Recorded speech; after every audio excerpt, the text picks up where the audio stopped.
llegir tota la propaganda que teniu que consumir durant aquests 15 dies i per tant actes com estos són un exemple realment de participació i donen a veure que realment Godella és un poble viu i amb unes associacions de les quals hem d'estar molt orgullosos, de fet nosaltres ho estem.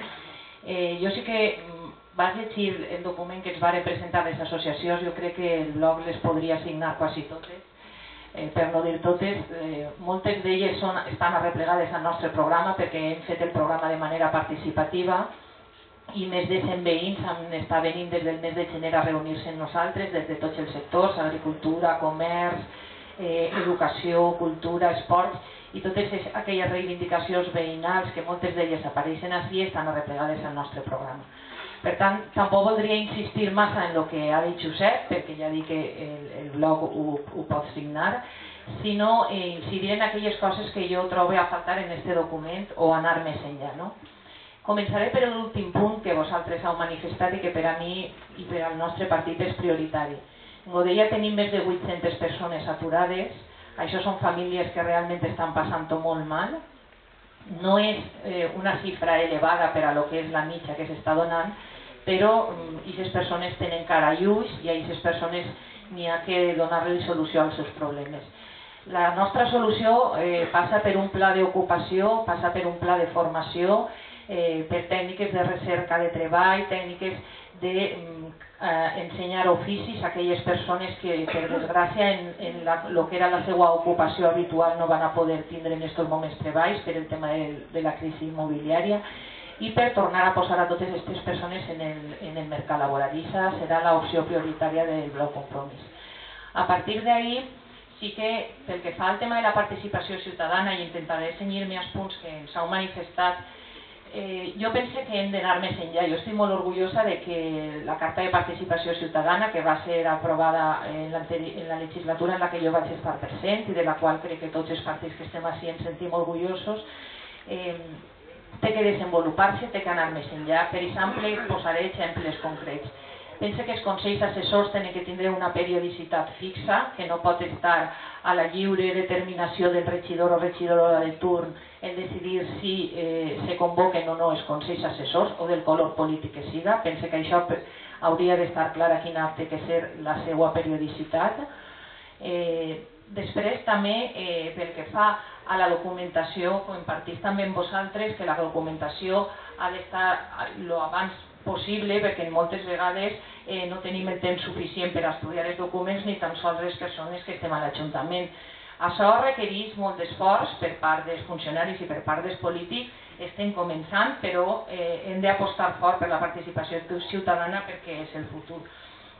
Després, pensem també des del bloc Compromís que s'han de constituir consells assessors que en aquests moments no estan, com un consell de la infància, un consell de la gent major, un consell de benestar social i de sanitat, o reunir-los, és que n'hi ha però en aquests moments no se reuneixen.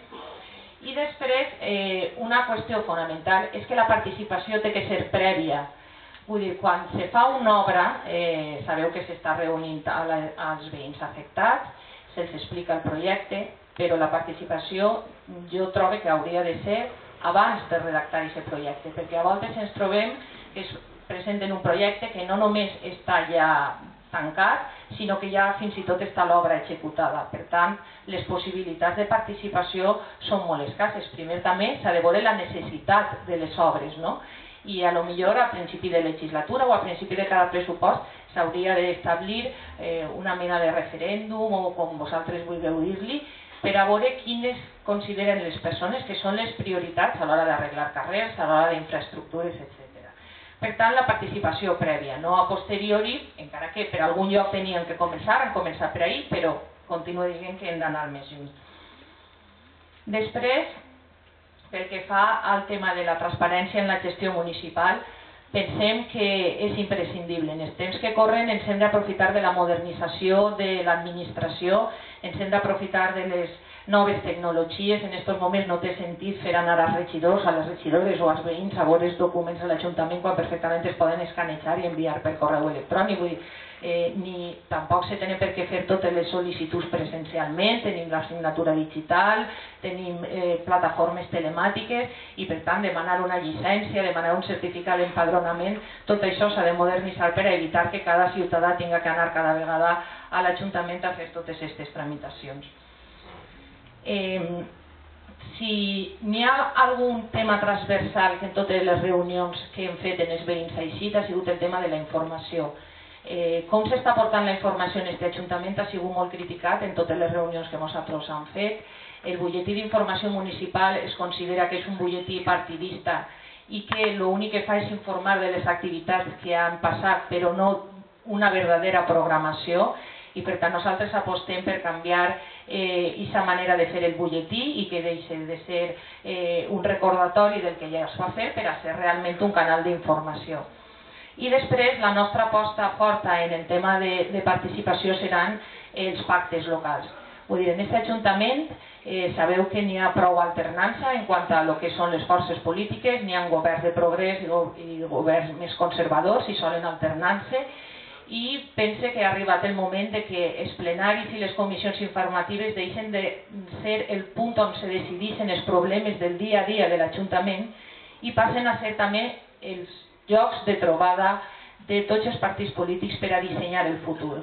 Les entitats ens han demanat que n'hi hagi aquests plans locals en esports, en educació, en cultura, per a que estiga qui estiga la programació siga sempre una programació estable.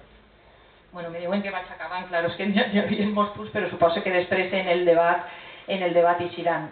Jo el tema d'urbanisme vaig a dir que estem completament d'acord en tot el que heu dit, només una cosa, i és que pensem que hem d'apostar per un urbanisme públic, no tenen que ser les empreses les que ens marquen l'urbanisme. Per tant, nosaltres apostem perquè aquesta és la legislatura del Pla General d'Ordenació Urbana, ara que estem fora o un poc més apartats de lo que són les pressions urbanístiques. Han d'eixir les empreses de lo que és l'àrea d'urbanisme, els expedients tenen que ser informats per als funcionaris.